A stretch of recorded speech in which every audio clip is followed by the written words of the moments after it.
one of the things that happens to people all the time in their life is that they get to where they're going and then they don't know what to do. For example, you graduate from university. It's like, okay, story over. Who are you now? Who are you the next day? So what happens is when you succeed, then there's a success crisis. And the success crisis is, well, I've run this story to its end. What you should do when your story comes to an end, when you've achieved what it is that you want to achieve, then the next question is, okay, well, now I'm that person or I have that character.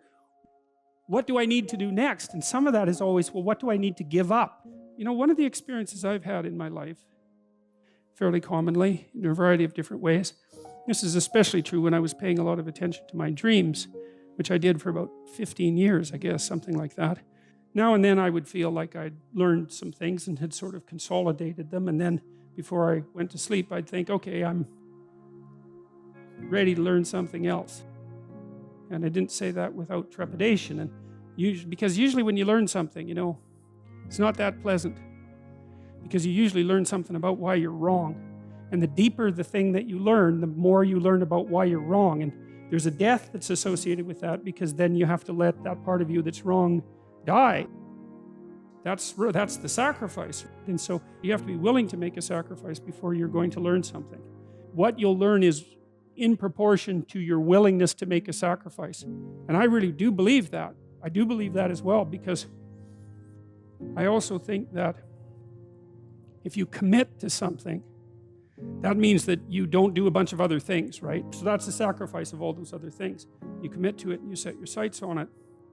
If you really commit to it and you get the sacrifice right, so to speak, then the probability that that thing will be successful vastly increases. One of the things you see with people all the time is that maybe they're trying to stumble forward towards their ideal, as poorly defined as it might be, but then they're afraid, right? They're afraid about what they might encounter, and that stops them, because fear does stop people. It freezes you like a prey animal. People move ahead, but then they get afraid, and then they stop moving ahead.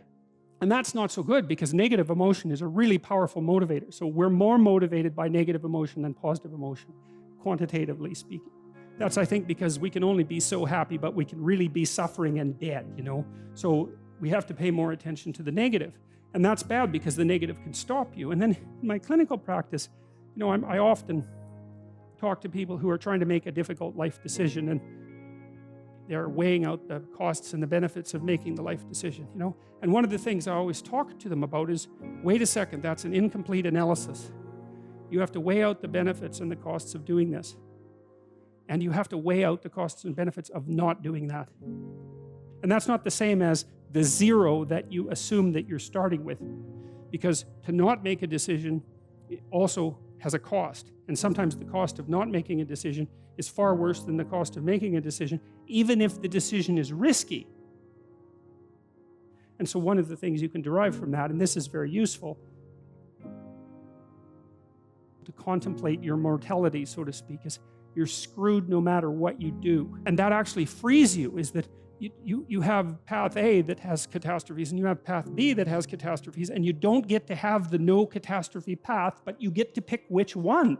And that's really something, because if you know that there's terrible risk associated with everything that you do and don't do, then you can afford to take some risks.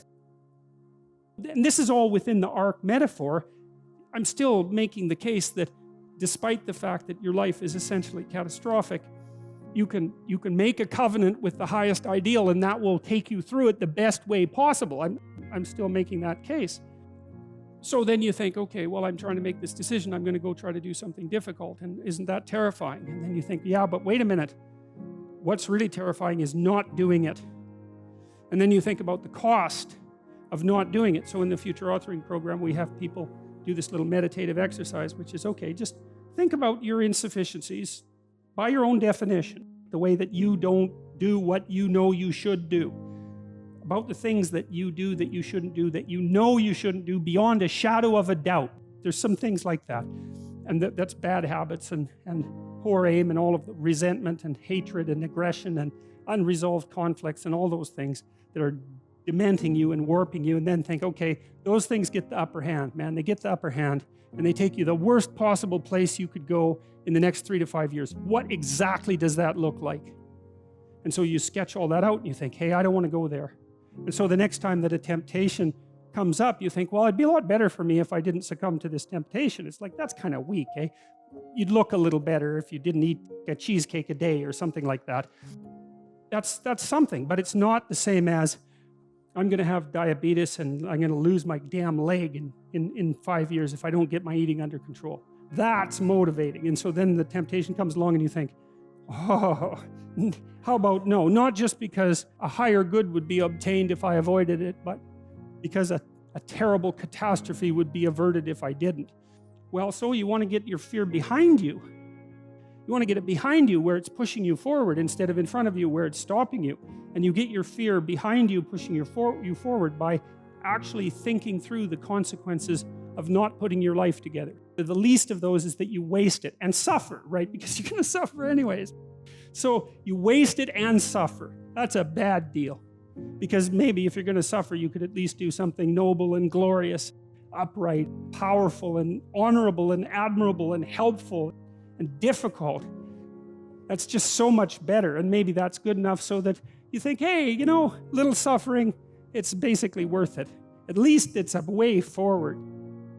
Well, self-evidently, the world is a catastrophe. There's every reason for you to assume that you should just sit in your basement and hide from it. That's not, it doesn't help. It doesn't make things better. And the thing is, perhaps you're not built for that. You're not built to hide. The rule is aim high and get your bloody act together. That's the rule. And establish this contractual covenant with the ultimate ideal. And that will see you through the catastrophes. And that's a much more mature way of looking at life as far as I'm concerned, because all you have to do is have your eyes half open and you see that the fundamental reality of life is tragedy and suffering. That's inescapable.